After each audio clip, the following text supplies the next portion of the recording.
अगर आप कोई भी टेररिस्ट अटैक देखें, वो चाहे कश्मीर का हो या दिल्ली का हो या पंजाब का हो या कहीं का भी टेररिस्ट अटैक देखिए, तो अल्टीमेटली फायदा हमारे यहां एक ही पार्टी को हुआ है। थोड़े वक्त के लिए हो सकता है कि कांग्रेस को हो गया हो, किसी और को हो गया हो, लेकिन ग्रोथ एक ही पार्टी की हुई है दंगों को लेकर। आप पुलवामा पे नजर डाल लीजिए, कौन जीता पुलवामा की वजह से? भारतीय जनता पार्टी को फायदा हुआ, राजनीतिक फायदा हुआ। जब भी नफरत बढ़ रही समाज में तो एक ही पार्टी को फायदा हुआ, दूसरी पार्टी को फायदा नहीं। हिंसा से, दंगे से आरएसएस और बीजेपी को हमेशा फायदा हुआ।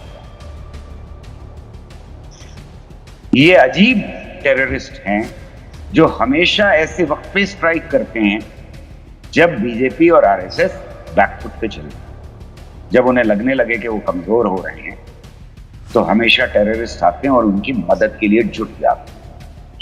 ये अजीब एथिक्स है जिसमें मुसलमान जलाने वाले माने जाते हैं और फायदा हो रहा है मोदी सरकार, वहां आरएसएस। तो ये सबक हमें इन पे नजर रखनी चाहिए। यानी सिविल वॉर अगर हो हमारे देश में तो उसका एक्सपेरिमेंट किया जा रहा है मणिपुर। यहां हिंदू मुस्लिम का सवाल नहीं, यहां शुरुआत के पीरियड को अगर आप देखें तो क्रिश्चियन और हिंदू का सवाल भी नहीं था। अब वो उठने लगा है क्योंकि परेशानी खड़ी हो गई, सवाल उठने लगे, तो अब उसे डाइवर्ट करने की कोशिश की जा रही है। पर वहां पर दो ट्राइब जातियां हैं जिनके बीच में ये टकराव पैदा किया, और ये टकराव इस तरह से पैदा किया गया है कि वो दोनों एक दूसरे से भिड़ जाएगा। लेकिन 2024 के बाद अगर यही सरकार वापस आती है, जो मेरे ख्याल में फैशिस्ट है, तो फिर सरखेज जमीन वो हालात पैदा कर सकती है, जो हालात पूरे मुल्क में पैदा कर सकती है, जो मणिपुर में।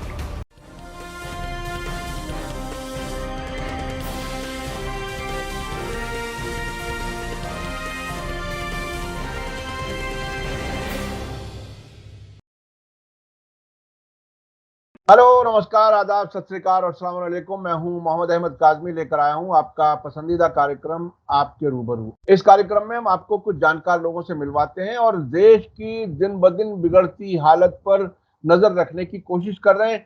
हमारी दुआ और कोशिश है कि मुल्क सही रास्ते पर चले और नफरत का जो बाजार गर्म किया गया है उससे किसी तरह से लोगों को अमान मिले। इस वक्त एक बड़ी खबर यह है कि मणिपुर में जो दो महिलाओं के साथ ज्यादती हुई थी, जिसकी वीडियो हमारे आपके सामने आई थी, वो सुप्रीम कोर्ट में केस सुना जा रहा है। और पहले सुप्रीम कोर्ट ने वहां की स्टेट पुलिस और अब सीबीआई को भी इन्वेस्टिगेशन से रोका है। ये बहुत ही गैर मामूली किस्म का वाकया है। दूसरी बड़ी खबर, हरियाणा में एक विश्व हिंदू परिषद की एक रैली निकाली जा रही थी। उसमें ये दावा किया गया है कि उस पर हमला किया गया गुरुग्राम में। गुरुग्राम, यहाँ हालात काफी कशीदा हैं, 5 लोग मारे जा चुके हैं। अभी उनकी डिटेल्स सामने नहीं आई है, लेकिन इतनी खबर जरूर है कि इन मरने वालों में 2 होम गार्ड भी मौजूद हैं। इसके अलावा तीसरी बड़ी खबर, जयपुर मुंबई ट्रेन में एक रेलवे पुलिस फोर्स के कांस्टेबल ने एक अपने सीनियर और 3 मुसलमानों को देखते हुए कि दाढ़ी वाला है, टोपी वाला है, कुर्ते पजामे वाला है, उनको मार दिया। तो ये देश कहां जाएगा, किन हालात की तरफ जा रहा है? आज हमारे साथ खास मेहमान हैं, जाने माने साइंसदान, उर्दू शायर और डॉक्यूमेंट्री फिल्म बनाने वाले और सोशल एक्टिविस्ट जनाब गौहर रजा साहब। गौहर रजा साहब हमें वक्त दे देते हैं, उसके लिए हम शुक्रगुजार हैं। गौहर रजा साहब, आप बताइए कि आपसे अब से पहले कई बार हमारी बात हुई, जिस तरह से अंधभक्ति बढ़ाई जा रही है, जिस तरीके से नफरत बढ़ाई जा रही है, अब ऐसा लग रहा है कि उसके शोले हमारे बहुत नजदीक, हमारे आसपास पहुंच चुके हैं। मुल्क के कई हिस्सों से इस तरह की खबरें हैं। आप किस तरह से देख रहे हैं? हम शुरू करते हैं मणिपुर से, जहां सुप्रीम कोर्ट ने कल और आज दोनों दिन ऐसी ऑब्जर्वेशंस दी हैं जिसमें ऐसा लगता है कि सिस्टम पर भरोसा नहीं रहा सुप्रीम कोर्ट को। आप इसे कैसे देख रहे हैं? इसमें काज़मी साहब, पहले तो शुक्रिया अदा कर दूँ आपका एक बार फिर बुलाने का। दूसरे ये कि मैं अपने बचपन से कम्युनलिज़्म को देखता आया हूँ और हम सभी उसका तजुर्बा लगातार करते रहे हैं। मेरे ख़्याल में मेरा तजुर्बा ये बताता है कि मुल्क में सन 47 के बाद जब हमारी जनरेशन ने आँख खोली, जो 50 के दशक में पैदा हुए हैं, तो उन्होंने ये बदलता हुआ चेहरा देखा है और अगर इस चेहरे को गौर से देखें तो इसमें नई तरह की चीज़ें, अज्ज़ा जुड़ते चले गए हैं। शुरुआत में गरीब बस्तियों में अलीगढ़ हो, मेरठ हो, मलियाना हो, भागलपुर हो और जगह के अगर हम देखें रायट्स को, जो दंगे हुए, उनमें गरीब आदमियों की बस्तियों तक ये राइट्स महदूद रहते थे और 10-15 दिन के लिए कर्फ्यू लग जाता था, सब कुछ उल्टा-सीधा हो जाता था, फिर वो अपने बर्तन-भांडे जो हैं वो जमा करते थे लोग, अपनी ज़िंदगी के तार फिर से जोड़ना शुरू करते थे, फिर से मोहब्बतें वापस आती थीं, फिर से नॉर्मल हो जाती थी ज़िंदगी। ये इसका एक रंग हमने 60 और 70 के शुरुआत तक देखा है। इसमें गवर्नमेंट की ज़्यादतियाँ भी हुआ करती थी, आरएसएस का इन्वॉल्वमेंट सब में पाया गया है, जितने कमीशन्स बैठाए गए, उनमें सब में ये बात बिल्कुल आया थी कि हर दंगे के पीछे कहीं न कहीं आरएसएस की साज़िश हुआ करती थी हमारे मुल्क के अंदर। सन 84 के बाद एक बड़ा बदलाव आया। ये बदलाव अलीगढ़ में दिखाई देने लगा था, उसमें एक ख़ास बात जो जुड़ी, वो रियल एस्टेट वालों का की शमूलियत हो गई।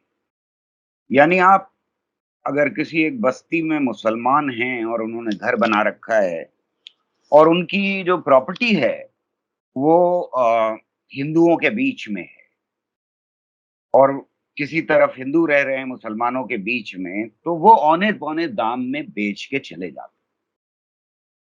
ये सन 84 में बड़े लेवल के ऊपर हमें दिल्ली में दिखाई दिया, जब सरदारों को और ख़ास तौर से अमीर सरदारों को अटैक किया गया, तो उन्होंने बिल्कुल प्राइम प्रॉपर्टी जो थी दिल्ली में, वो बेची और वो छोड़ करके औने-पौने दाम छोड़ करके चले।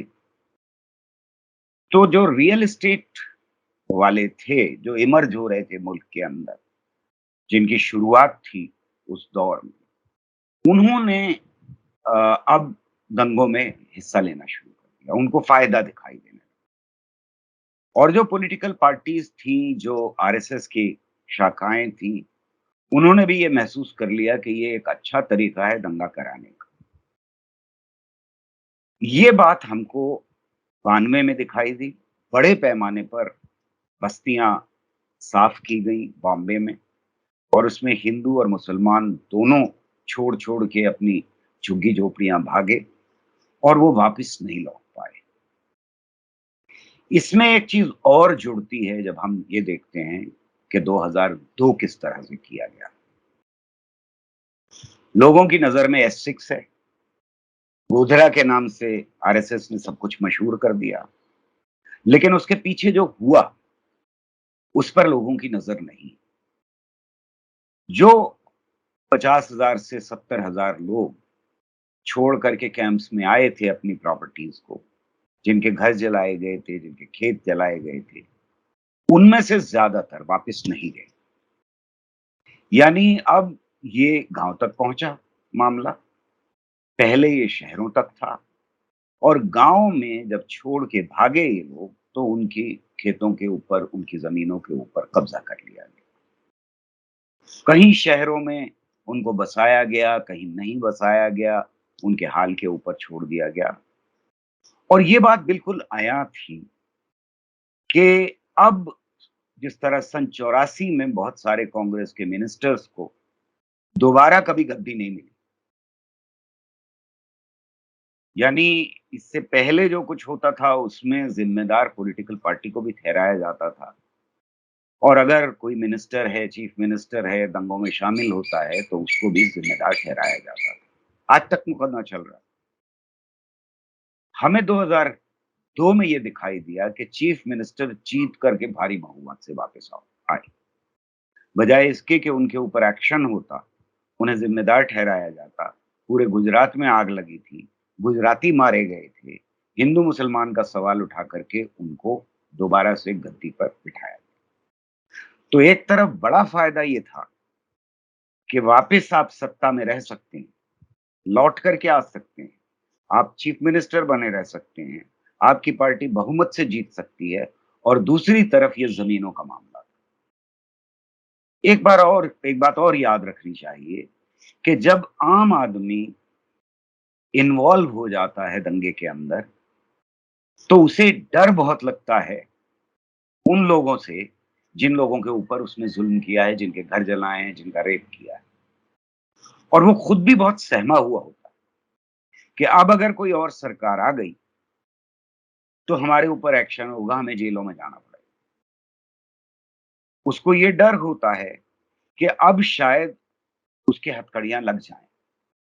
उसको ये भी डर होता है कि क्या मुसलमान, अगर मुसलमान टारगेट थे, अगर दलित टारगेट थे, अगर क्रिश्चियन टारगेट थे, तो क्या ये बदला लेने के लिए खड़े हो जाएंगे। तो वो अपनी जी जान लगा करके बिना पॉलिटिकल पार्टी का पैसा खर्च किए हुए उसको जिताने की कोशिश करता है जिसने ये दंगे करवाए। तो ये हमको अगर हम एनालिसिस करें और देखें तो दंगों में ये शिफ्ट हमें दिखाई दे रहा है। अब आते हैं मणिपुर के ऊपर, यानी एक एक कदम बढ़ते जा रहे हैं और दंगा इंस्टीट्यूशनलाइज हो रहा है। दंगे में वो नए लोग जुड़ रहे हैं जिनको दंगे से फायदा होता है। और एक पॉलिटिकल पार्टी ऐसी है जिसको लगातार दंगे से और हिंसा से फायदा हो रहा है। अगर आप कोई भी टेररिस्ट अटैक देखें, वो चाहे कश्मीर का हो या दिल्ली का हो या पंजाब का हो या कहीं का भी टेररिस्ट अटैक देखिए, तो अल्टीमेटली फायदा हमारे यहाँ एक ही पार्टी को हुआ है। थोड़े वक्त के लिए हो सकता है कि कांग्रेस को हो गया हो, किसी और को हो गया हो, लेकिन ग्रोथ एक ही पार्टी की हुई है दंगों को लेकर के। आप पुलवामा पे नजर डाल लीजिए, कौन जीता पुलवामा की वजह से? भारतीय जनता पार्टी को फायदा हुआ, उसका राजनीतिक फायदा हुआ। जब भी नफरत बढ़ रही समाज में तो एक ही पार्टी को फायदा हो रहा है, दूसरी पार्टी इसको फायदा नहीं हुआ। और ये बात हमें जब कांग्रेस को इसका फायदा हुआ था एक बार, यानी इंदिरा गांधी की मौत के बाद के उसकी बहुत सारी सीटें आ गई थी, तो ये सबक आरएसएस ने सीख लिया। उनको बहुत कम वक्त के लिए हुआ, उनकी पार्टी सिमटती चली गई, लेकिन ये पार्टी हमेशा ग्रो करती रही जैसे जैसे दंगे बढ़ते गए मुल्क के अंदर। तो एक सबक तो ये भी सीख लेना चाहिए हमको कि हिंसा से, दंगे से आरएसएस और बीजेपी को हमेशा फायदा हुआ है। ये अजीब टेररिस्ट हैं जो हमेशा ऐसे वक्त पे स्ट्राइक करते हैं जब बीजेपी और आरएसएस बैकफुट पे चले जाएं। जब उन्हें लगने लगे कि वो कमजोर हो रहे हैं तो हमेशा टेररिस्ट आते हैं और उनकी मदद के लिए जुट जाते हैं। ये अजीब एथिक्स है जिसमें मुसलमान जलाने वाले माने जाते हैं और फायदा हो रहा है मोदी सरकार को, वहां आरएसएस। तो ये सबक हमें इन पे नजर रखनी चाहिए। और इससे मुझे ये पता लगता है कि इन दंगों के पीछे असल में कौन है। अगर हम कोरिलेशन निकालने की कोशिश कर रहे हैं मैथमेटिकली भी, तो सीधा कोरिलेशन निकलेगा उनके साथ जो हिंसा और विभाजन की राजनीति करते रहे हैं इसमें। मणिपुर को मैं एक दूसरी नजर से देखता हूं और ये बात अभी तक बहुत सारे लोगों की नजर में नहीं आई कि ये एक नया आयाम है, ये एक नया मोड़ है मुल्क में हिंसा का। इस मोड़ को इस नजर से देखना चाहिए कि जिस गुजरात में जिस तरह गुजरात में एक्सपेरिमेंट किया गया था कि क्या गुजरात के मॉडल को पूरे मुल्क पे लगाया जा सकता है या नहीं, उसका इस्तेमाल किया जा सकता है या नहीं किया जा सकता। और हमने देखा कि 2014 के बाद उस मॉडल का लगातार इस्तेमाल किया गया। लिंचिंग हो या टुकड़े-टुकड़े गैंग कहना हो लोगों को, या मीडिया को कंट्रोल करना हो, या जुडिशरी को कंट्रोल करना हो, या जो जो हमारे राइटर्स हैं, पोइट्स हैं, उनके ऊपर अटैक हो, ये सब कुछ गुजरात मॉडल का हिस्सा है। लोगों को मीटिंग्स ना करने देना, प्रदर्शन ना करने देना, पार्लियामेंट को इस तरह से रोक देना कि उसमें कुछ बात ही ना हो पाए और सरकार चुपचाप अपने बिल पास करवा ले, सवाल ही ना उठने दें। ये सब कुछ गुजरात मॉडल है, ये सब कुछ वहां की विधानसभा में टेस्ट किया जा चुका। पर मणिपुर एक नया मोड़ है और ये भी एक एक्सपेरिमेंट है। जिस तरह से गुजरात कार्यशाला थी, उस तरह से मणिपुर को भी कार्यशाला बनाया गया है। मेरी समझ ये कहती है कि यहां पर अब हिंसा को गृह युद्ध की तरह से टेस्ट किया गया है। यानी सिविल वॉर अगर हो हमारे देश में, तो उसका एक्सपेरिमेंट किया जा रहा है मणिपुर। यहां हिंदू मुस्लिम का सवाल नहीं। यहां शुरुआत के पीरियड को अगर आप देखें तो क्रिश्चियन और हिंदू का सवाल भी नहीं था, अब वो उठने लगा है। क्योंकि परेशानी खड़ी हो गई, सवाल उठने लगे, तो अब उसे डाइवर्ट करने की कोशिश की जा रही है। पर वहां पर दो ट्राइबल जातियां हैं जिनके बीच में ये टकराव पैदा किया गया है। और ये टकराव इस तरह से पैदा किया गया है कि वो दोनों एक दूसरे से भिड़ जाएं। जो गुजरात का मॉडल था, उसके अंदर मुसलमानों का कोई रिटेलिएशन हमें दिखाई नहीं देता। उनके पास हमें हथियार दिखाई नहीं देते। उनके पास पुलिस बटी हुई दो हिस्सों में दिखाई नहीं देती। वहां पर हमें ये नहीं दिखाई देता कि एक पार्टी इधर की तरफ हो और दूसरी पार्टी उधर की तरफ हो और दोनों आपस में बराबर से टक्कर लेने की कोशिश में लगे रहें। बराबर की टक्कर यहां भी नहीं, बात सही है, लेकिन बराबर की टक्कर की कोशिश है। दोनों के पास आज हथियार है। वहां पर अगर पहरा दे रहे थे लोग, हिंदू और मुसलमान दोनों, अपने अपने बस्तियों का, तो वो ज्यादा से ज्यादा डंडे लेकर के दे रहे, शायद कुछ पत्थर जमा करके अपने बचाव की कोशिश कर रहे। यहां सीधे हथियार है, यानी ट्रेंचेस खुदी हुई हैं जो हमें देखने को मिली, जिसके एक तरफ कुकी है और दूसरी तरफ मेथी। अगर इधर का आदमी उधर जाता है तो हथियार का इस्तेमाल होगा अब उसके लिए, पत्थर का नहीं होगा, डंडे का नहीं होगा। ये नहीं होगा कि अपने लोगों को होशियार करने की कोशिश की जाए, बल्कि गोलियां चलेंगी। ये हालात सिविल वॉर के हालात। तो अब हमें ये समझना चाहिए कि ये एक्सपेरिमेंट इसलिए किया गया है कि क्या पूरे मुल्क में इस मॉडल को अगर अपनाया जाए तो फिर सरकार बनी रहेगी। और इसलिए आप देख रहे हैं कि 3 साढ़े 3 महीने हो चुके हैं और इसमें चीफ मिनिस्टर को हटाने को तैयार नहीं, सेंटर का रूल लागू करने को तैयार नहीं, 356 अप्लाई करने को तैयार नहीं।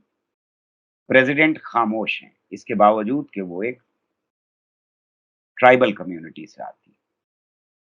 पार्लियामेंट को नहीं चलने दिया जा रहा इस मुद्दे को लेकर के कि प्राइम मिनिस्टर नहीं बोलेंगे। तो हमें ये दिखाई दे रहा है कि ये एक नया एक्सपेरिमेंट है, सिविल वॉर का एक्सपेरिमेंट है, लिमिटेड लेवल के ऊपर किया गया है। और अगर हम देखें तो जिन मुल्कों के अंदर सिविल वॉर के हालात पैदा हुए, जिन पर आपकी कहीं ज्यादा कड़ी नजर है काजमी साहब, आप जानते हैं इराक में क्या हुआ, आप जानते हैं अफगानिस्तान में क्या हुआ, आप जानते हैं कि सीरिया में क्या हुआ, और उसके ऊपर आप बहुत सारे प्रोग्राम्स लगातार करते रहे हैं। वो एक एक्सपेरिमेंट अगर हिंदुस्तान में करने की कोशिश की जाए तो फिर इंटरनेशनल कम्युनिटी का क्या रवैया होगा?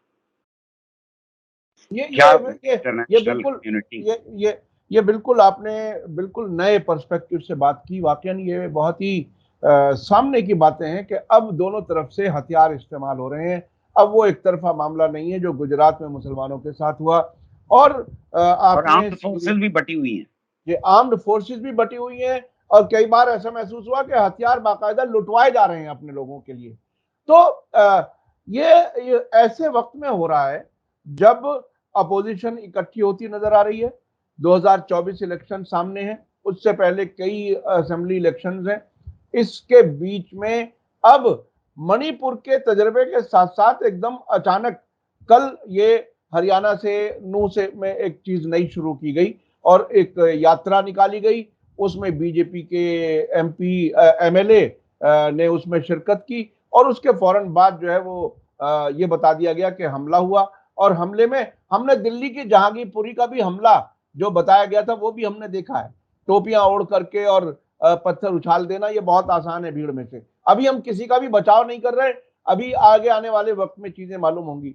तो क्या ये जो गृह युद्ध का तजर्बा मणिपुर का है वो जल्दी जल्दी रेप्लिकेट कराने की कोशिश की जाएगी, जैसा कि अब कुछ वाकयात से ऐसा महसूस हो रहा है? या आपको क्या लगता है कि इलेक्शंस में कोई ऐसी पोजीशन ली जाएगी जिसमें कहीं ठहर करके सोचने का मौका मिले? देखिए, मुझे डर है 2024 के बाद का, क्योंकि अब अगर हम देखें तो 2002 का एक्सपेरिमेंट जो था, उसको पकते-पकते, मैच्योर होते-होते, धीरे-धीरे दर्जे हरारत, टेम्परेचर बढ़ाते-बढ़ाते 2014 आ गया और 2014 में एक बड़ा मोड़ आ गया ज़िंदगी में इस मुल्क की। तो मैं ये तो नहीं कह सकता कि उसको फ़ौरन इस देश में उस मॉडल को अपना लिया जाएगा और आरएसएस और बीजेपी जो हैं, उसका इस्तेमाल 2014 को जीतने के लिए करेंगी। 24 को। लेकिन ये 2024 को जीतने के लिए करेंगी। लेकिन ये बात ज़रूर है कि ये एक्सपेरिमेंट हमारी आँखों के सामने हुआ है। हम्म। ये गृह युद्ध का एक्सपेरिमेंट हमारी आँखों के सामने, सिविल वॉर का एक्सपेरिमेंट हमारी आँखों के सामने हुआ है और इसके लिए सबसे सरखेज़ ज़मीन नॉर्थ ईस्ट ही मिलती है हमको। हम्म। और जगह के ऊपर अभी करना मुश्किल था इस एक्सपेरिमेंट के। वहाँ पर ये एक्सपेरिमेंट करना बहुत आसान था। पहले ही आर्मी की प्रेज़ेंस बहुत है, हथियारों की प्रेज़ेंस बहुत है, बँटवारे बहुत हैं वहाँ पर। आपस में 2 तरफ मतलब एक-दूसरे के ऊपर बंदूक तानने के पहले भी वो रहे हैं। लेकिन ये धीरे-धीरे हुआ है। आसाम में के बॉर्डर के ऊपर हमें मालूम है कि आर्म्ड फोर्सेस ने एक-दूसरे के ऊपर गोलियाँ चलाई, जैसे दुश्मन के ऊपर गोलियाँ चलाई जाती हैं। तो ये धीरे-धीरे आगे की तरफ बढ़ा जा रहा है और आप बिल्कुल सही कह रहे हैं कि जब आरएसएस इन्वॉल्व्ड होती है, जब हिंसक शक्तियाँ इन्वॉल्व्ड होती हैं और उस हो सकता है कि कोई भी उसका फ़ायदा उठा ले, ये भी पॉसिबल है। जब आप ज़ेरख़ेज़ ज़मीन तैयार कर देते हैं, तो ज़रूरी नहीं है कि आप ही उसमें लीडरशिप लें, कोई और भी फलीते को आग लगा सकता है वहाँ पर। तो मैं ये कह रहा हूँ कि ये टेम्परेचर धीरे-धीरे, धीरे-धीरे बढ़ा करके उसे इस्तेमाल किया जा सकता है कंट्रोल्ड एक्सपेरिमेंट को, जिसे हम साइंस में कंट्रोल्ड एक्सपेरिमेंट कहते हैं, कि वहाँ पर हम देखेंगे कि क्या-क्या पैरामीटर्स हैं, जो हमारे फ़ेवर में जा रहे हैं, क्या-क्या पैरामीटर्स हैं, जो हमारे अगेंस्ट जा रहे हैं। तो ये जो पर्सपेक्टिव है, ये अभी तक सामने नहीं आया है। मेरे ख़्याल में इसके ऊपर बातचीत करने की ज़रूरत है, इसे लाइमलाइट में लाने की ज़रूरत है कि ये एक कंट्रोल्ड एक्सपेरिमेंट वहाँ हो रहा है। जहाँ तक नूह का सवाल है, जहाँ तक बरेली का सवाल है, जहाँ तक एक ऐसे अ अ, पुलिस के अफ़सर के तबादले का 3 घंटे के अंदर सवाल है कि उसने रोक दिया दंगे को। तो ये चीज़ें धीरे-धीरे, धीरे-धीरे वो ज़रख़ेज़ ज़मीन पैदा करेंगी, जिसमें हम देखेंगे कि मणिपुर का मॉडल अप्लाई किया जा सके। मैं उसपे डेट नहीं लगा सकता, लेकिन 2024 के बाद अगर यही सरकार वापस आती है, जो मेरे ख़्याल में फ़ैसिस्ट है, तो फिर ज़रख़ेज़ ज़मीन वो हालात पैदा कर सकती है, जो हालात पूरे मुल्क में पैदा कर सकती है, जो मणिपुर में। हम्म। ये बहुत ही खतरनाक सूरत हाल है। देखिए, इसमें एक और बात कही जा रही है, चूंकि अपोजिशन और मुख्तलिफ तरफ से आवाज आ रही है कि प्रधानमंत्री विदेशों में चले गए, मणिपुर नहीं गए, अब तक मणिपुर पर नहीं बोल रहे। एक बयान दिया पार्लियामेंट के बाहर, वो भी ऐसा कि 140 करोड़ लोग शर्मिंदा हैं, अपनी शर्मिंदगी का कोई जिक्र नहीं किया। एक बात और अब सामने आ रही है, होम मिनिस्टर ने ये कहा, अमित शाह जी ने, कि प्रधानमंत्री नरेंद्र मोदी को मणिपुर की इतनी चिंता है कि हर 3 घंटे में वो ब्रीफिंग ले रहे हैं। इस हर 3 घंटे ब्रीफिंग और 3 महीने से ज्यादा वो फसादात जिसमें लोग जल रहे हो, मर रहे हो, उसके क्या मानी है? क्या इतने बड़े मुल्क को चलाने वाली ऑफिस, प्रधानमंत्री कार्यालय, एक इतने छोटे से राज्य को कंट्रोल करने में हर 3 घंटे पे ब्रीफिंग लेने में नाकाम है क्या? यानी सवाल ये है कि मुंह क्यों नहीं खोल रहे? हम्म उस ब्रीफिंग का कर क्या रहे हैं? हम्म मैं ये मान लेता हूं कि वो ब्रीफिंग ले रहे हैं और हम्म बड़े सीरियस हैं इसमें। सवाल ये है कि गृह मंत्री क्या कर रहे हैं? सवाल ये है कि प्राइम मिनिस्टर क्या कर रहे हैं? सवाल ये है कि वहां से जो मंत्री चुन के आए हैं नॉर्थ ईस्ट से, वो क्या कर रहे हैं? सवाल ये है कि सिर्फ ऑपोजिशन पार्टी के डेलीगेशन ही वहां क्यों जा रहे हैं? बातें बहुत सारी हैं जिनके ऊपर हमें सवाल उठाना जरूरी है। क्यों भाग रहे हैं पार्लियामेंट से? क्या वजह है? क्या इस एक्सपेरिमेंट को प्रोलॉन्ग करना चाहते हैं? 2 महीने तक कोई खबर बाहर आने नहीं दी वहां से। तो वो कौन है जिम्मेदार इस बात का कि 2 महीने तक ये एक्सपेरिमेंट वहां पर चलता रहे?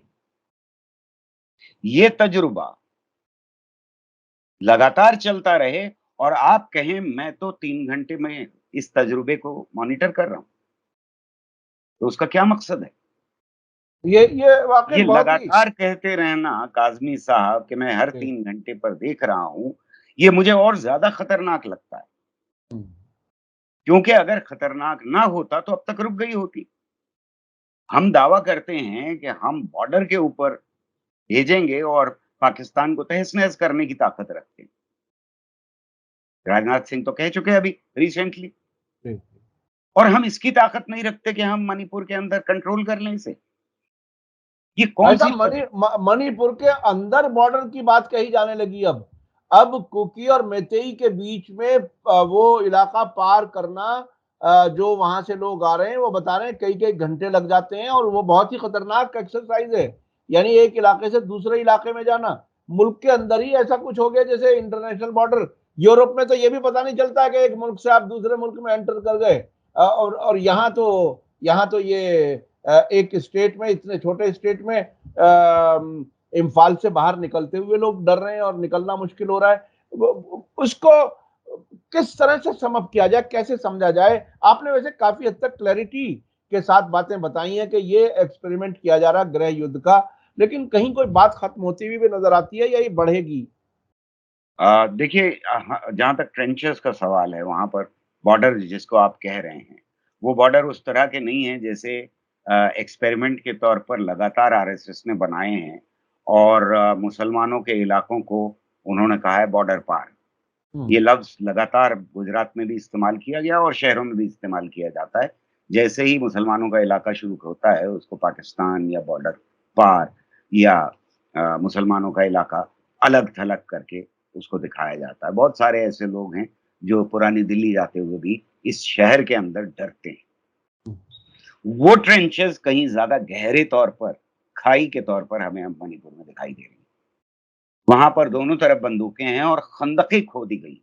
जो आज तक की रिपोर्ट कह रही है, वो तो खंदक उन्होंने दिखाई है कि वहाँ पर ट्रेंच खोदी है, खाई खोदी गई। तो ये खाई जो ज़हनों में थी, अब ज़मीन पर मौजूद है। जहाँ तक इसका सवाल है। जहाँ तक आप कह रहे हैं कि कुछ बेहतर हालात होते हुए दिखाई देते हैं या नहीं। देखिए 2 चीज़ें बहुत हमको गहराई से देखनी चाहिए, होती हुई इस वक़्त हमारे सामने जो दिखाई दे रही है। एक तरफ तो अवाम हिंदू-मुस्लिम नफ़रत, मारपीट, हिंसा, कत्लो-गारतगरी, खून बहाना, इससे थक चुके हैं और ये थकन चेहरों पे दिखाई दे रही है। उस डर से थक चुके हैं जो डर 2014 से 2016 तक बहुत ज्यादा दिखाई दे रहा था। जहां हर फिल्म हॉल में कोई पीट दिया जाता था, खड़े क्यों नहीं हुए इस बात के ऊपर, या पोस्टर फाड़ दिए जाते थे। वो धीरे-धीरे चल रहा है लेकिन कम हुआ है, लोग थक गए हैं। लोग इस बात से थक गए हैं कि ये फ़िल्म देखो, ये ना देखो। लोग इस बात से थक गए हैं कि तुम सिर्फ़ नफ़रत की फ़िल्में दिखाओगे। लोग इस बात से थक गए हैं कि तुम लगातार ट्रोल आर्मी के द्वारा बेहद गंदी गालियों से पूरे मीडिया को भर दोगे। लोग गोदी मीडिया के लगातार चिल्लाने से थक गए। लोग उस झूठ से थक गए हैं, जो लगातार इन 9 वर्षों में बोला गया। लोग ताली बजाने से थक गए हैं, लाइन में खड़े होने से थकन का एहसास इस मुल्क को अब हो रहा है। जो वादे किए गए थे जब पूरे ना हों, तो ज़ाहिर है कि एक लिमिट के बाद लोगों में थकन होती है और फिर वो गुस्से में बदलती है। तो अभी हमें गुस्से में बदलती हुई वो थकन नहीं दिखाई दे रही उस लार्ज लेवल के ऊपर, जिस तरह से किसान निकले थे उनका गुस्सा नहीं दिखाई दिया था। सीए मूवमेंट था उसमें गुस्सा दिखाई दिया। तो वो गुस्सा हमें बहुत लार्ज लेवल पे मुल्क में अभी दिखाई नहीं दे रहा। मैं उसके इंतज़ार में हूँ। वो गुस्सा ज़रूर फटेगा, निकलेगा, चाहे वो वोट की शक्ल में ही क्यों ना हो। अच्छा और आखिर में जी, जी। हाँ, हाँ, बताइए। दूसरी तरफ जो हमें होता हुआ दिखाई दे रहा है अपने आँखों के सामने, वो मैंने 2019 से कुछ पहले एक आर्टिकल लिखा था, जिसकी हेडलाइन ही ये थी, जिसका टाइटल मैंने नहीं दिया था, बहरहाल मेरे जो जो अखबार जिसने छापा था, उस आर्टिकल में उसने दिया था कि अवाम मजबूर करेंगे पॉलिटिकल पार्टीज़ को साथ आने के लिए। यही उसका टाइटल था। ये हमें होता हुआ दिखाई दे मैं उसी पर आने वाला था गौहर साहब। देखिए जो तजर्बा किया जा रहा है वो उसका आपने बहुत ही अच्छे से बताया। मणिपुर या अगर अगर ये इन्हें ज़रूरत हुई तो ये देश भर में शायद रिपीट करना चाहेंगे। और ये वो भी वक़्त है कि जब अक्सर पार्टियाँ इकट्ठी होकर के उन्होंने एक अलायंस बना लिया है इंडिया नाम का, और इस अलायंस के लिए भी बड़े चैलेंजेस हैं। इस वक़्त इस नए अलायंस को बीजेपी को शिकस्त देने के लिए कौन-सी एहतियात और कौन-सा क्या काम ऐसा करना चाहिए कि कहीं ये मुल्क को मुल्क भर के लेवल पर सिविल वार की तरफ ना ले जा सकें और ये हुकूमत खैरियत से बदल जाए? कोई कोई अगर आप मशवरे के तौर पर बता सकें। मेरा मानना ये है कि अवाम ने उनको एक प्लेटफ़ॉर्म पर ला कर के तो धक्का दे के खड़ा कर ही दिया है। इन्होंने भी बहुत धक्के दिए हैं उसके हुँ, लिए। ईडी का भी इस्तेमाल अच्छी तरह से किया गया है, उन्हें एक प्लेटफ़ॉर्म पे लाने के लिए सीबीआई का इस्तेमाल किया गया है, वग़ैरह-वग़ैरह। वो हमें साफ दिखाई दे रहा है। मुझे ये लगता है कि अगर डर से बाहर निकल के, यानी अभी तक ये पॉलिटिकल पार्टीज़ और पॉलिटिकल लीडर्स और ख़ास तौर से जो स्टेट लेवल की पॉलिटिकल पार्टीज़ हैं, जो रीजनल लेवल की पॉलिटिकल पार्टीज़ हैं, उन पॉलिटिकल पार्टीज़ को धक्का दिया है इन्होंने और अवाम ने दूसरी तरफ के साथ आओ, मिल कर के बैठो। तभी इस फ़ोर्स को आप अ ख़त्म कर सकते हैं या कंटेन कर सकते हैं, ख़त्म ना भी कर सकें तो। लेकिन सिर्फ़ डर से काम नहीं चलेगा। अब मुल्क को बचाने की, संविधान को बचाने की ज़िम्मेदारी का एहसास करके ये political parties give and take की पोज़ीशन में आए। क्योंकि असल टेस्ट इंडिया जो नाम दिया है उसका भाईचारे में, मोहब्बत में, आपस में गिव एंड टेक, वाद-विवाद करके बातों को सुलझाना, इसमें टेस्ट है। इस ज़िम्मेदारी के एहसास में टेस्ट है कि मुल्क के ऊपर कितना बड़ा खतरा है। सिर्फ़ हमारे ऊपर नहीं, यानी पॉलिटिकल पार्टीज़ को अभी अपने ऊपर खतरा महसूस हो रहा है कि खरीद लिए गए, 4 लोग वहाँ से गिर गए, 5 को धमकी दे दी गई, कुछ को मार दिया गया, वग़ैरह।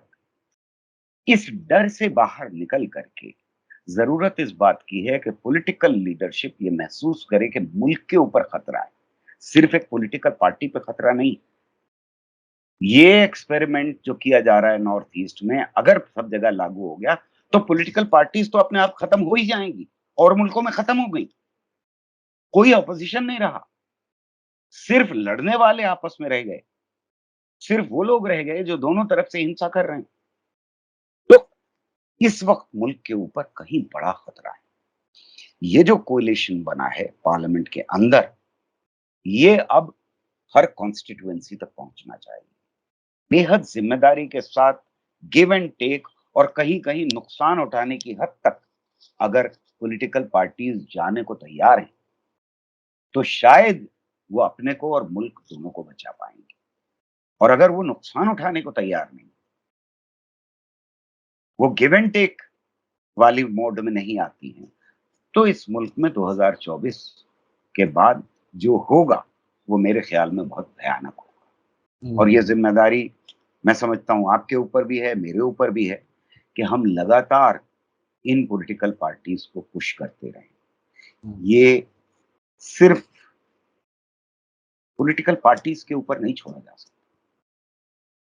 ये जिम्मेदारी के कांग्रेस क्या करेगी, जी। मायावती क्या करेंगी, वो तो अलग हो रही हैं, ममता क्या करेंगी, लेफ्ट क्या करेगा, लेफ्ट तो बिल्कुल अपाहज हो गया है, वगैरह वगैरह। ये सारी मानसिकता से हमें बाहर निकलना होगा। हमें ये तय करना हमारी क्या जिम्मेदारी, as a citizen, as a नागरिक हमारी क्या जिम्मेदारी है, ये हमें आज तय करना होगा कि हम इन पॉलिटिकल पार्टीज को पुश करें, हम इन पॉलिटिकल पार्टीज को हर जगह ये बताएं कि हमें तुम्हारा विभाजन मंजूर नहीं है, तुम एक प्लेटफॉर्म के ऊपर आओ और पहले इन्हें हराओ, उसके बाद बात होगी कि कौन किस मिनिस्ट्री में जाएगा, कौन नहीं जाएगा, किसके कितने एमपीज होंगे, किसके कितने नहीं होंगे। नुकसान उठाने को तैयार हैं, अगर इस मुल्क को बचाने के लिए कुर्बानी देने को तैयार हैं, तभी ये मुल्क बच सकता है। जी, ये बहुत ही अहम है कि हमें खुद एक सिटीजन के तौर पर हमें भी अपनी जिम्मेदारियों को अच्छे से निभाने की जरूरत है और पॉलिटिकल पार्टियों को उस रास्ते पर लाने के लिए मजबूर करने की, जैसे कि वो अब एक साथ आए हैं, वो बगैर अपना नुकसान सोचे, नुकसान के बावजूद भी साथ रहने के लिए अगर वो कोशिश कर सकें तभी देश आगे बढ़ सकता है, बच सकता है। नहीं तो 2024 के बाद हालात और गंभीर खराब होने के इम्कान है। बहुत बहुत शुक्रिया गौहर रजा साहब, आपने हमें वक्त दिया। मैं अपने दर्शकों को बता दूं कि इस पर्सपेक्टिव से मणिपुर को देखना बहुत जरूरी है। जो गौहर रजा साहब ने कहा कि वहां एक गृह युद्ध का तजर्बा किया गया है, अगर ये तजर्बा दोहराया गया पूरे देश में तो ये बहुत ही खतरनाक साबित हो सकता है। बहुत बहुत शुक्रिया गौहर रजा साहब। इसी के साथ मुझे दीजिए इजाजत। धन्यवाद, शुक्रिया। जय भारत, जय हिंद। मीडिया स्टार वर्ल्ड के और वीडियो देखने के लिए हमारे चैनल को सब्सक्राइब करें और सीधे नोटिफिकेशन पाने के लिए बेल आइकन दबाएं। और अगर हमारी खबर सच्ची और अच्छी लगे तो अपने व्हाट्सएप, इंस्टाग्राम, फेसबुक और ट्विटर अकाउंट पर जरूर शेयर करें।